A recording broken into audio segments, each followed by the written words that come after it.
the Qur'an is not simply there for spiritual growth. Qur'an is also there for intellectual growth. Qur'an also allows us to grow intellectually. Qur'an also allows our mind to grow the same way, or rather at a much superior way, in a much more superior way, just like how a person knows and understands. When I sit in a class of physics or whatever it may be that we're learning, it allows us to grow, it allows our mind to blossom, it gives us more knowledge, it gives us the know-how of whatever that subject is.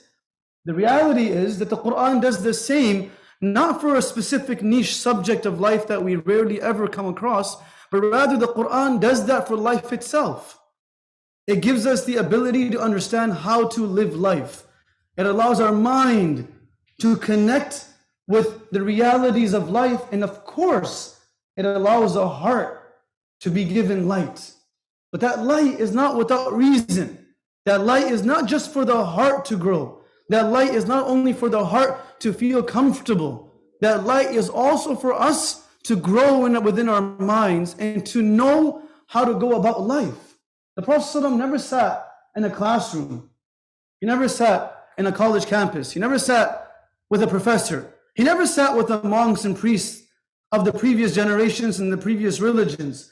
And that was one of the attempts that the people of Mecca and the mushrikun of Mecca would claim, that you probably learn all of this from the priests and the monks.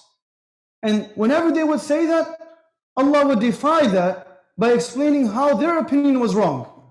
Like in Ashabul Kahf, like in Surah Yusuf.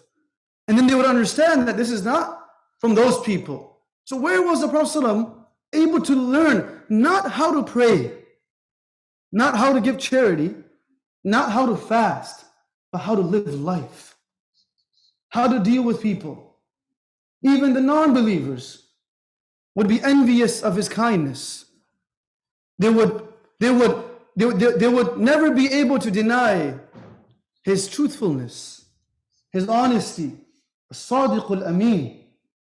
Every aspect of his life was such that we could look at it not subjectively, and objectively say there's no person who could have done this better.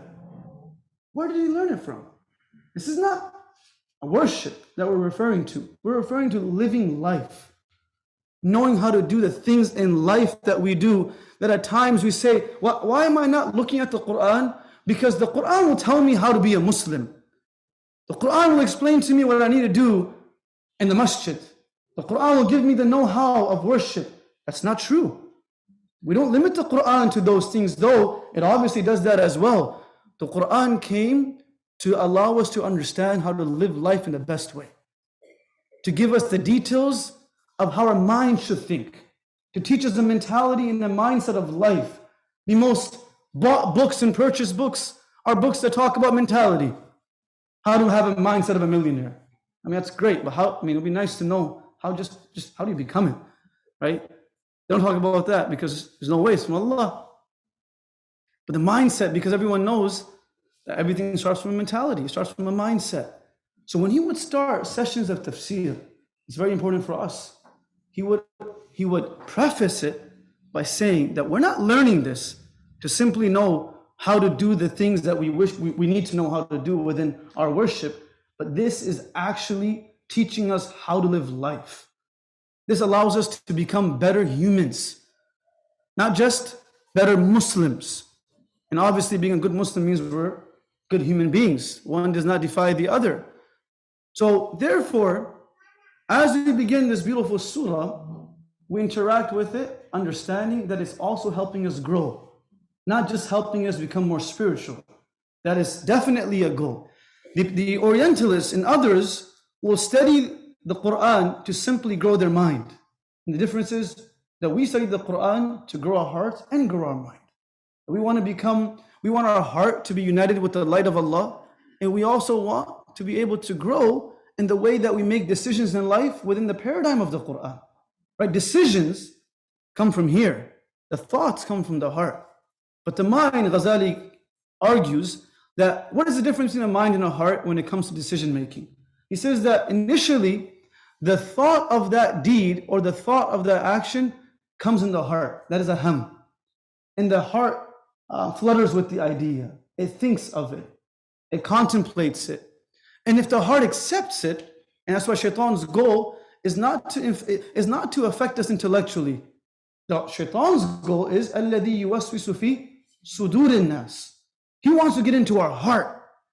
Because if the heart accepts it, it will start trying to convince the mind. And therefore, it is very difficult to convince someone whose heart has become attached to something through reason to become detached from it. If you understand, you understand. Even though there's reason why you shouldn't marry this person, or why you shouldn't purchase this car, or why you shouldn't take this job. But when the heart becomes attached to it, it's very difficult to undo it. And we respond by saying, yes, I know it doesn't make sense, but what can I do? My heart is connected. It's attached to it. So shaitan works on the heart. So the primary beneficiary of the Qur'an is the heart. Allah subhanahu wa ta'ala refers to نَزَلَ بِهِ الرُّوحُ الْأَمِينَ عَلَى قَلْبِكَ لِتَكُونَ مِنَ الْمُنذِرِينَ. That it comes to your heart. But then it also grows the mind. There is no book that you can read that will allow us to grow spiritually and intellectually with reason and rationality more so than the Qur'an.